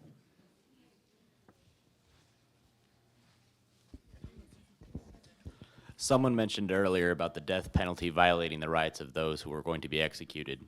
I would like to remind those here today that if you are on the death penalty, you have grossly violated someone else's rights. You have murdered them, you have raped them, you have abducted them, you have done terrible things that have forfeited your right to life. Okay, so with that, we are going to vote. All right, so criminal justice. 1 is no change. 2 is eliminating the death penalty, saving $100 million. 3 is compassionate release, saving $200 million. 4 is combining 2 and 3, saving $300 million. 5 increases spending by $100 million, starts building new prisons. So please go ahead and vote on criminal justice. This is, again, our last spending policy option, and we will zip through some revenue choices. And it's 4. So that's a solid more than 2/3 vote for 4. So we are going to reduce spending by $300 million, and starting into our revenue policy options, we're starting with a $2.4 billion deficit. So you need to generate about $2.4 billion in order to have a balanced budget. What we pulled out, when you're starting with a balanced budget, you're not starting with the reserve. So you need to solve your deficit of $2.4 billion. You also need to consider building up a reserve. Like, for the state of California, we have a $1.1 billion reserve. So you need to consider that, and then of course the wall of debt that you guys talked about earlier as well. Sales tax, should California change the state sales tax rate or base? Number 1, the no change choice. Prop 30 increased the sales tax rate by 0.25%, so that stays in place. Number 2, increase revenues by $1.5 billion. Here you're going to raise the sales tax by an additional 0.25%. Number 3, reverses the increase from Prop 30 that was passed by voters. You're going to reduce revenues $1.5 billion to lower the sales tax rate by 0.25%. So it goes back to where it was before it was increased. Number 4 is an interesting choice that gets talked about. You're raising revenues by $2.9 billion, and here you're expanding the sales tax base to include certain services. So right now, you know that you pay the sales tax when you buy stuff. If you go to the store and you buy a pair of jeans or whatever, you're going to pay the sales tax on that. But you're not paying the sales tax on services. So when you get your hair done or a manicure, massage, things like that, you're not paying the sales tax. When you buy a concert ticket or a sporting ticket, you're not paying the sales tax. So if you extended the sales tax to include certain services like these, entertainment, personal services, repair services, you generate $2.9 billion for the state. And typically, the services that we've pulled out here, there are many others that you could do as well. We've pulled out a select set of services. Typically, these services are used by more upper income people. So you'd be increasing taxes, the sales tax, which is regressive, but you'd be increasing it on mainly upper income people. So that's 4, you're raising $2.9 billion. 5 taxes the services in 4, so it generates that $2.9 billion, but you're going to use that money to lower the sales tax rate by 0.5%. So there's no change in terms of the budget. We're not going to change our deficit in any way, but you're changing the sales tax. The sales tax rate in California is the highest in the country.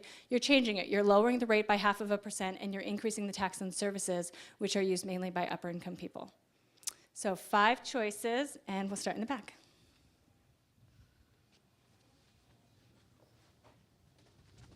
So I think because we only have about a half an hour, a little bit less, once one viewpoint for one of the choices is represented, I'm going to only hear comments from people with different viewpoints, and then but I'd love to hear as many comments as possible to get all of the different perspectives. Yeah. I am for number 4, and here's why. With the budget we have done so far, we have a deficit, and on top of that, we still have debt. In order to pay for the things we have already spent money on and the things that we have spent money on in the past, we have to raise revenue. I see a great opportunity in this, in taxing entertainment. Getting your nails done, why isn't that taxed?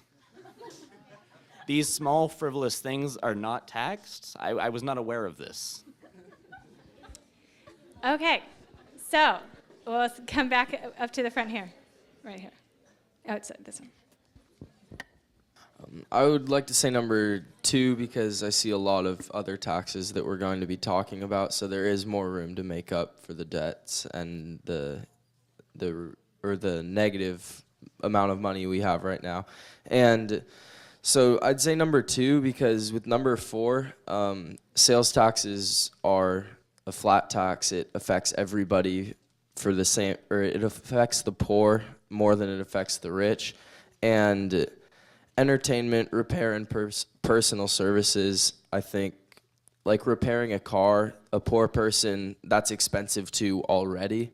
And if you add sales tax on top of that, it could be up to 9% or 8 or 9% more expensive. So, I mean, logically, I think number 2 increases enough revenue that it's a good start, but number 4 might be too effective on the lower class. Okay. Great comment. So we're going to come to the front. There were a couple of hands raised, so I need to, no? You changed your mind? Okay, let's hear from you. Oh, please, yeah, it's okay.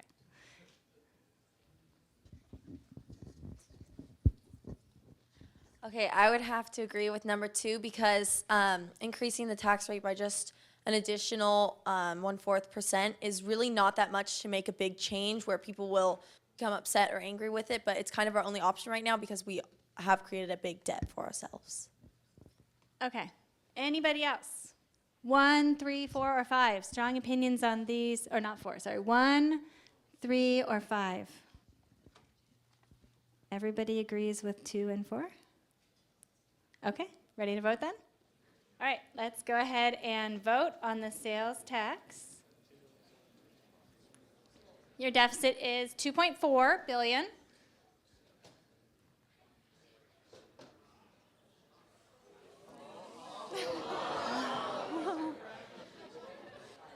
So, by 1%, number 4 pulls out ahead. So we're going to, so we now have a surplus of $500 million or $500 million.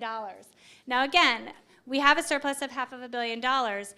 we started this with a balanced budget, but we didn't start this with a reserve, and we did start this with about $27 billion in debt, debt to schools, debt to special funds, and things like that. So there is certainly reason to want to end at more than a $500 million. But you have effectively balanced the budget. So you have paid for the choices that you've made. So you made some spending choices, and you've made some spending choices that increased, you made some spending choices that reduced, and now you've made revenue choices that increase spending or increase revenue. So you're doing great, but we're going to keep going with a few more before we end. The next one that we're going to do is the corporate tax. Should the corporation tax be maintained, raised, or lowered? The corporation tax is the tax that businesses that are incorporated for their tax purposes, these are the taxes that those businesses pay on their properties, or on their profits, excuse me. So it's basically like the income tax for individuals, but it's the corporate tax for corporations. We do have a high corporate tax rate in California, but we also offer a number of deductions and credits that reduce sometimes the amount that a corporation is actually paying to the state. So you have three choices. What would you like to do? Number one is keep the rate the same. It's 8.84%. Number two, you're going to increase revenues by $700 million and raise the rate to 9.6%. And number three, you're going to reduce revenues by $700 million. You're going to lower the rate down to 8.1%.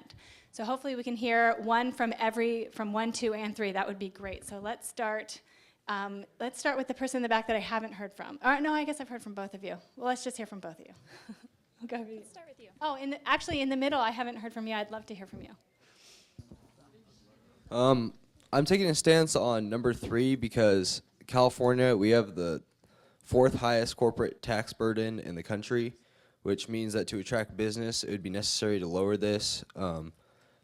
When businesses come in, they would attract more, it'd be more sales, which would increase in sales tax and such. So I think picking number 3, since we already have a $500 million surplus, it would put us still at about even, and it would attract more business. So I just want to say, and that's a great point. Of course, we want to attract business to California. The rate in California is high, and that's what you hear about all the time in terms of the 4th highest. We do have the 4th highest rate in California. The amount of money that corporations are paying is actually around 5.6% because of the deductions and the credits that they're receiving. So the rate and what's being paid don't exactly match. Yes. I'm going to speak for number 1 because I do agree that our tax on corporations is scaring away big business, and so we'll see huge companies actually moving out of California more and more because of the kind of business unfriendliness. But also I feel that corporations kind of take over small companies that would not like partnerships or single ownership companies, and so I feel like if we made it too good for the corporations, that it would scare away. It would take away from the mom and pop shops or like small businesses, family businesses. So. Okay, so we've heard from 1 and we've heard from 3. So I need to hear from somebody representing 2, and then we'll go ahead and vote. I'll get to you too. California alone, without the rest of the United States, is the 8th largest economy in the world. There are very few corporations that are scared away from the sheer populace and the amount of money that is available. Raising the rates 0.8% isn't that ridiculous considering the amount of loopholes that they can find. When you also compare the rate of tax for a corporation, let's say Apple with $314 billion, and you say that with its loopholes, it's lower than a sales tax, which someone with $10,000 who still has to pay for their food is living on the daily, that doesn't seem quite fair. You can compare tax rates of a higher individual to a lower individual, but when you compare the tax rates for a corporation to an individual and find that a corporation is paying less on the whole and making trillions of dollars more, probably billions, it just doesn't seem fair. So, number 2. Okay, great arguments for all of these choices. So let's go ahead and vote. We're going to do 1, 2, or 3. 1 is leave it the same. 2 increases revenue $700 million and raises the corporation tax. 3 reduces revenue $700 million and lowers the tax. So vote now on the corporate tax. We'll probably do 3 more before we end, so we won't get to everything, but we'll get to a lot.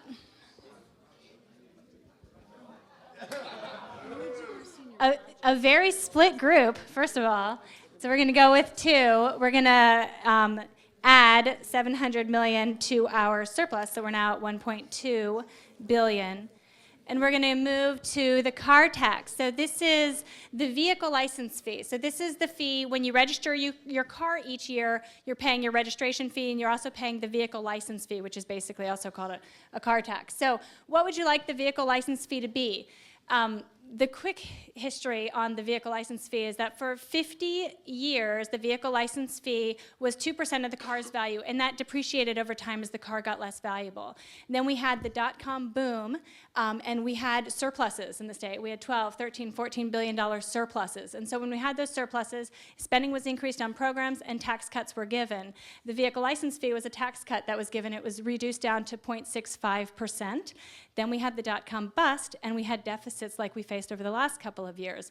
So the vehicle license fee was brought back from the 0.65% low rate back up to the 2% rate. Well, that actually recalled Governor Gray Davis from office, brought in Governor Schwarzenegger, and then on his first day in office, it was brought back down to the lower 0.65% rate. So you had a change of the rate from 2% down to 0.65, up to 2, down to 0.65, and that's where it is today. It's at the 0.65% rate. So what would you like it to be? What do you think it should be?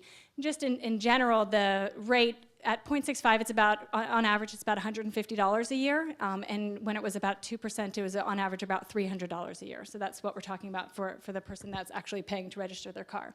So 4 choices. Number 1 is leave it the same, leave it where it is currently, which is 0.65%. Number 2, increase it by 0.5%, so it would go up to 1.15%, and that would raise $1.6 billion. Number 3, bring it back to the 2% level, and that would raise $4.5 billion. And number 4, reduce the vehicle license fee altogether, and that would cost you $2.1 billion. 4 options. Let's hear from you first.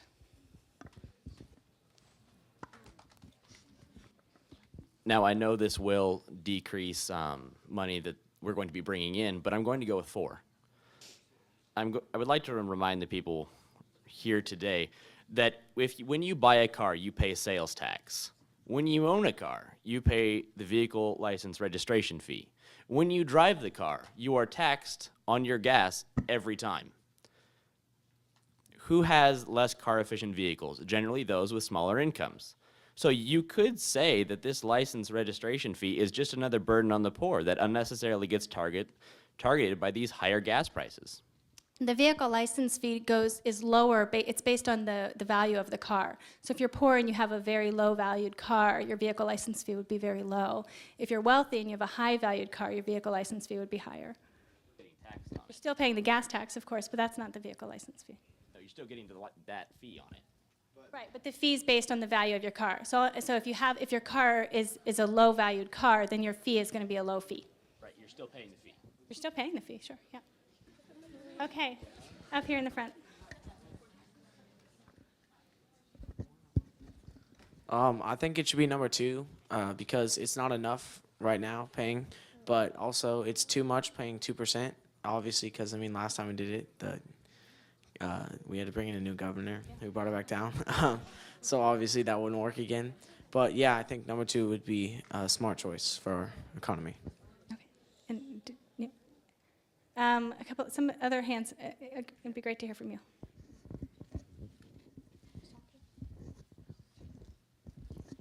I just wanted to ask the question. So if we raised it this year, the next year could we remove it, or like the next time we remove it, or? You could. It's difficult. I mean, first of all, when you raise and lower, I mean, people like stability in terms of their, managing their own budgets.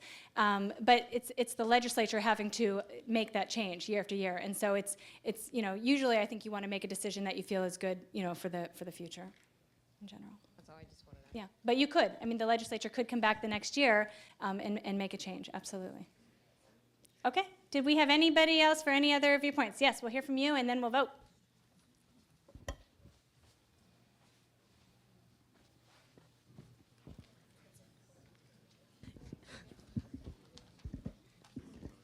I agree with number 1 because I think that if we leave it at the same price, the same rate, then we'll still have a surplus in our budget, but we won't have to burden the people who have a hard time paying it. Okay, so with that, these are all great comments. Let's go ahead and vote. We're going to either leave it the same. We're going to increase it a little bit and raise 1.6 billion. We're going to increase it a lot and raise 4.5 billion. We're going to eliminate it, and it's going to cost us 2.1 billion. So go ahead and vote 1, 2, 3, or 4.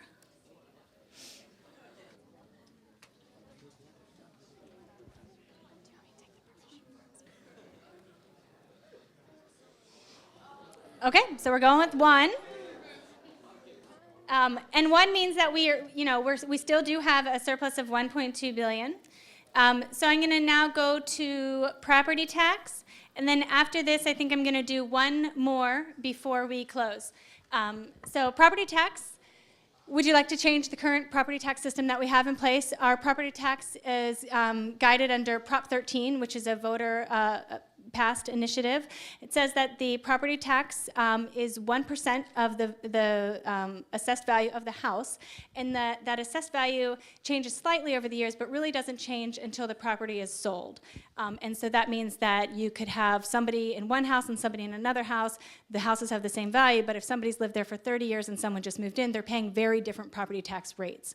And that's the same for residential property and for commercial property. And that's, I think, some of the differences in the choices is if you wanted to make a change to the property tax, are you making a change to residential property values or residential property rates, or are you making a change to commercial properties? So do you want to change the current property tax rules in place? Number 1, keep everything the same. Keep exactly what we have in place under Prop 13 as it is currently. Number 2, increase state revenues by 2.2 billion. Here you're going to require annual reassessment of commercial property. So again, right now, the property is reassessed only when it is sold. So if you had a commercial property building that you owned, your commercial property value, what you're paying your taxes on, isn't reassessed until that property is sold. This would mean that an assessor would come and reassess it every year, and you would be paying your property tax, your 1% property tax on the assessed value of the commercial property. When it says increase state revenues by 2.2 billion, that's because property taxes really are a local revenue, and so it would increase local revenues even more. So it's a 2.2 increase for the state. It's an even larger increase, probably around 4 billion for local governments. Number 3, you're increasing state revenues by 6.1 billion. This would require the annual reassessment of all property, commercial and residential. So this would basically erase what voters passed when they passed Prop 13. If you're a lawmaker, this is probably a dangerous potential choice for you to make. But it would generate 6.1 billion for the state. Number 4, you're going to increase state revenues by 1.2 billion. So here you're going to allow the assessed value of all properties, commercial and residential, to increase by up to 4% each year instead of up to 2%. So the rate is 1%. It can increase each year by up to 2% based on what's going on with the housing market. And then, of course, it's reassessed every time it's sold. So instead of increasing by up to 2%, that changes to up to 4%. It's still a small increase, but it would generate 1.2 billion for the state. Number 5, reduce state revenues by 1.6 billion. Here you're lowering the property tax rate. So it's 1% now, you're lowering it by 10%, you're bringing it down to 0.9%. And that's for both commercial and residential properties. Yes.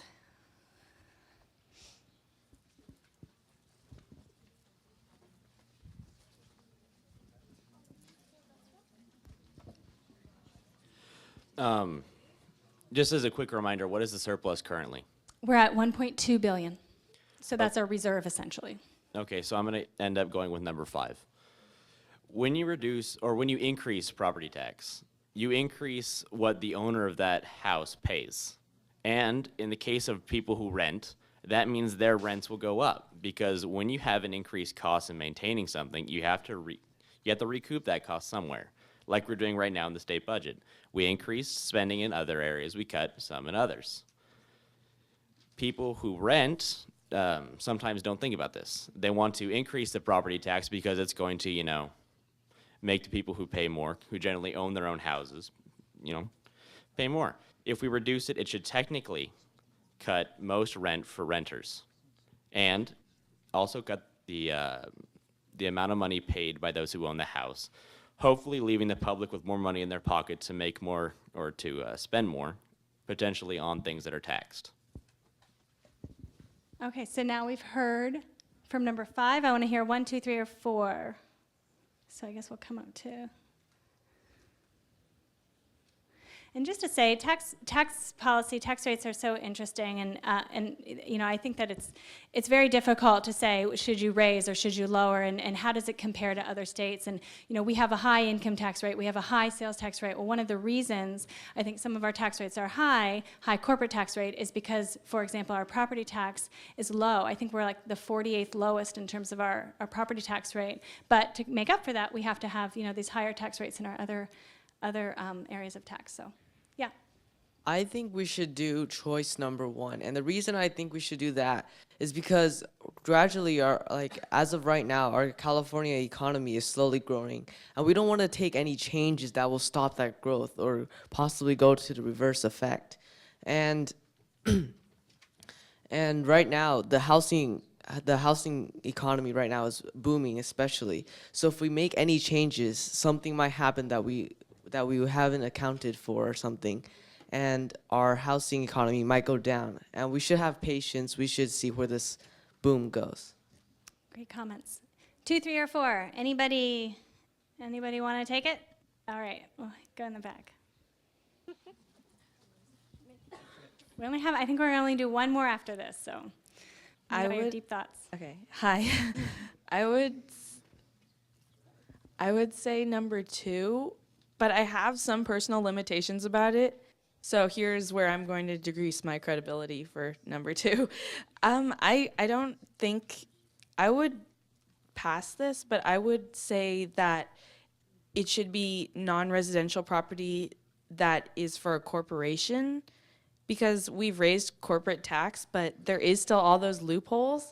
And I would much rather tax, annually reassess a Kmart's property value rather than a small store that's been there for 30 years. So I would do number 2, but with limitations on how much it earns or whether it's part of a big corporation or not. Yeah, and I mean 4 affects both commercial and residential, but 4 is, in a way, is modified. So 4 is basically saying you're not going to reassess every year because that would be a big change. But 4 is you're going to allow the assessed value to increase by up to 4% instead of up to 2%. So 4 is kind of a middle of the road, if you will, but it does increase on both residential and commercial. And so, unfortunately, you only have 5 buttons on your clickers. But one choice, if you had 6 or 7 or 8 or 9 or 10, would be to kind of split number 4 and to say you could do 4, but just on commercial. You'd probably only get half the value, but that would be a possibility as well. So you're limited today by your clickers. I'm sorry about that, but there are many different choices that you could make here. Anybody else have any strong opinions on this one? Okay, let's vote on property tax, and we'll get to the last one before we end. Again, you have a $1.2 billion surplus, so essentially you've built a very similar reserve that we do have in California, and now you've done no change to the property tax. So now I'm going to just say other taxes. So we've talked about the sales tax, we've talked about the car tax and property taxes, and we talked about a lot of the large revenue sources that are coming into the state of California. There are other taxes that the state could consider increasing as well, and so that's where we're going to lump some of them together here. Should we raise or collect other taxes? Number 1 is no. We should keep revenues the same. We have a $1.2 billion surplus. Let's put that in a reserve and let's keep things as they are. Number 2, increase revenues by $1.5 billion. This would impose a 9.5% oil severance tax. Does anybody know what that is? Yes, please. Yeah, you're the only one. Like taking oil out of the ground, like not harvesting it, but like. Yeah, absolutely. So basically, we are an oil-producing state here in California, and when you extract oil from the ground, we are not charging the oil companies an extraction fee or a severance tax. We're not charging that in California. Every other oil-producing state in America does charge oil companies an extraction fee, a fee, a fine, a tax to pull that oil out of the ground. So this is if we imposed one at 9.5%, which is around the average of other states, we would generate $1.5 billion for the state of California. That's number 2, the oil severance tax. Number 3, increase revenues by $600 million. Here you're imposing a nickel per drink tax on all alcoholic beverages. We haven't raised the alcohol tax in many years in California.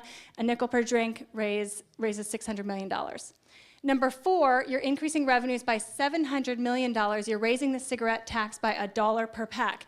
This was something that was on the ballot 2 years ago, and it failed. Voters did not approve it, but this would increase the cigarette tax by $1 per pack. It's currently, I think, 87 cents a pack. This would raise it to $1.87 per pack, so more than double, and generate $700 million. And number 5 combines all of the above, and it generates $2.8 billion for the state. So you're raising the oil severance, the alcohol, and the cigarette tax. What do you think? Yeah, we'll start with you, but wait for the mic.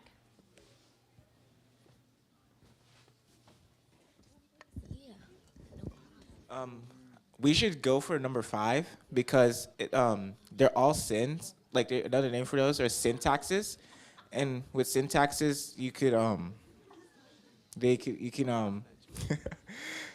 sorry. You could prevent people from going to those. Like one is like sugared beverages that happen in New York, and with that you can prevent like childhood obesity. So with that you can prevent things. And I do, on the online tool, I do have other ones in addition. So sugary drinks is another great one to talk about when you're talking about these types of taxes. But again, you're limited by your buttons, so that's why I don't have that. But yeah, sugary drinks would be another one. There are a number of others. So we'll just stay with the front here, but I don't want to hear from you if you agree with 5. I want to hear from you if you're 1, 2, 3, or 4. Okay, I agree with number 3 because we're raising $600 million if we put the tax on alcoholic beverages. And people aren't just going to stop drinking because of a 5 cent increase. Like 5 cents is not that much. So if you just increase that, you're making $600 million, which is a lot of money. And yeah. Great. Let's keep it going down for anything other than now 3 or 5. So 1, 2, or 4. I have a question on number 2. If you charge the 9.5% oil servants tax, would that cause the oil companies to sell the oil for a higher price? It's a great question. So no, it wouldn't. So the price of oil is set globally. So whatever California does isn't going to affect the price at the pump. What it could do is it could affect the oil companies' decision to drill oil here in California. So what oil companies have said is if we did do this policy, they would stop drilling here. It wouldn't be worth it to them to drill here, and therefore we would lose jobs. So that's up to you to decide if you think that would happen. And if you think it would happen, if you think that's an okay repercussion. But so the price of oil, what you pay at the gas tank wouldn't change here, but the oil companies would lose profits, and so therefore, is it worth it to them to continue to drill oil here? Other comments? Just go to the. I personally agree with number 1 because. First of all, we don't want to decrease the amount of jobs if we increase oil tax, and number 3 and 4 they're sort of recreational things to do, and I think it would be a matter of opinion if we raise those taxes, and so personally I think that we should just keep it the way it is. Okay. Pardon? I think we have one in the very back. Let's grab her first, and then right there. Yep. Mm-hmm. We haven't heard much from her, and then we'll go here, and then here, and then here, and then we'll call it since this is our very last one. Okay, so I agree with number 4 because smoking is really bad for you, and secondhand smoke is really bad for you. So if you increase the price of a pack of cigarettes to $1.87, then we would make money, and then maybe less people would stop smoking and get cancer. Okay. So we'll go to you next. I believe there's a little bit of a misconception with taxes like number 4 or number 3. There are either 2 reasons that you do taxes like that, either because you want people to stop doing the actual act or you want to make money.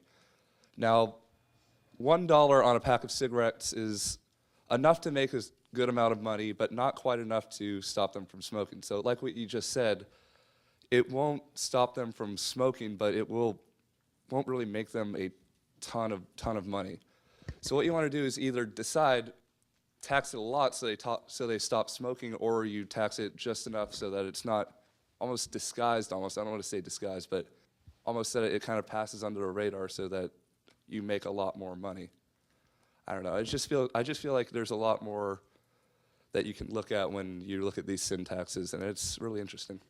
I do think that adding $1 is a large tax, and when you look at the tax rates, the cigarette tax rates compared to other states, right now ours is kind of in the middle. If you added $1, ours would be one of the highest taxed cigarettes in the USA. So I think adding $1, while $1 doesn't seem like a lot, or a nickel a drink doesn't seem like a lot, it actually would make a difference. When you see gas prices, for example, when they go up, you actually see a decrease in people driving. So when you see prices go up, you do see a decrease in use.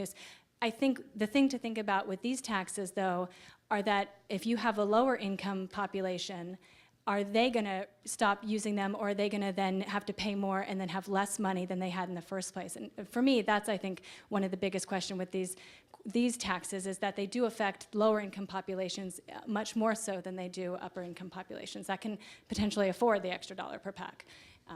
Anyway. Let's hear from you guys. Anybody else that has a great comment, something different? Yeah, a question, yeah. Hold on.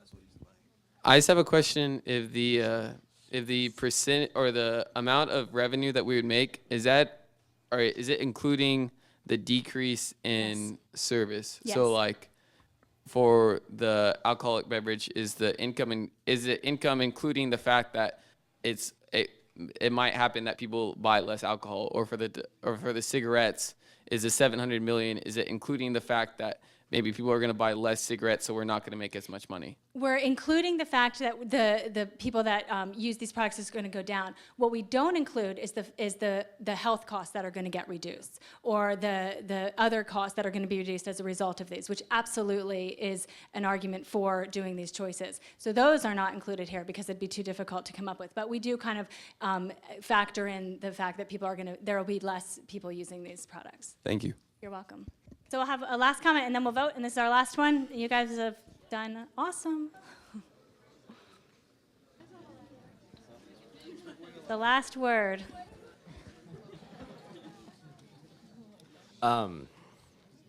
It's more of a general question. When did we start finding the government using taxation as a form of enforcing morality? We are targeting specific groups of people with these taxes. We are targeting drinkers. We are targeting people who smoke, not necessarily because, we need the money, but because we don't agree with what they're doing. This is just simply the majority trying to control the minority. This was warned about in some Federalist Papers. Just to say, there is a public health risk. I mean, we talked about secondhand smoke. I mean, there are other risks outside of just to your own self, I think, with these ones. You are still targeting a select population. Absolutely, without any doubt, without any doubt. So your hand isn't going to go down, so I'm going to call on you, and then we're going to vote. I would like to disagree with the recent comment. I believe that's a lot of speculation that you think just because happen to be a lot of smokers, or that people tend to drink, that we are targeting them.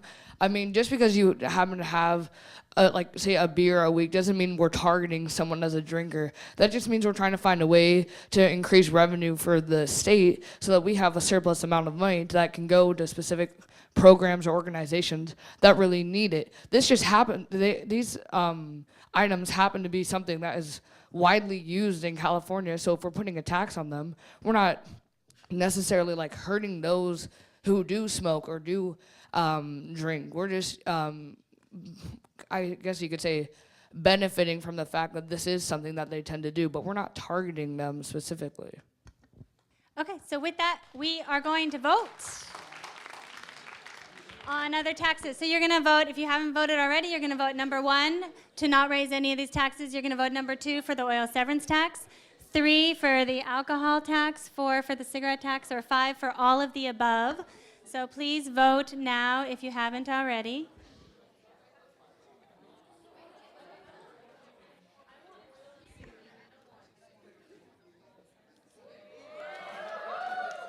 Okay. So you guys, are ending. So just 55% is not a 2/3 majority, and that's what it takes to raise taxes here in California. So if you were the legislature, this would not have passed. Because it does take a 2/3 vote to pass to raise revenues. But it does pass in our simulation here, so you do get to add it to your surplus, and that means you end with a $4 billion surplus. So that is a solid reserve that starts paying off some of the $30 billion in debt that we've talked about.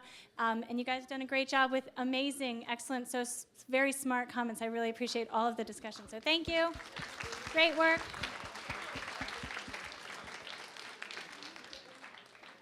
Thank you guys all for coming. Some of you guys have some stuff that you need to go take care of. Others of you are leaving.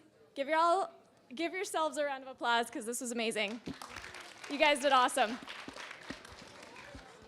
Bye.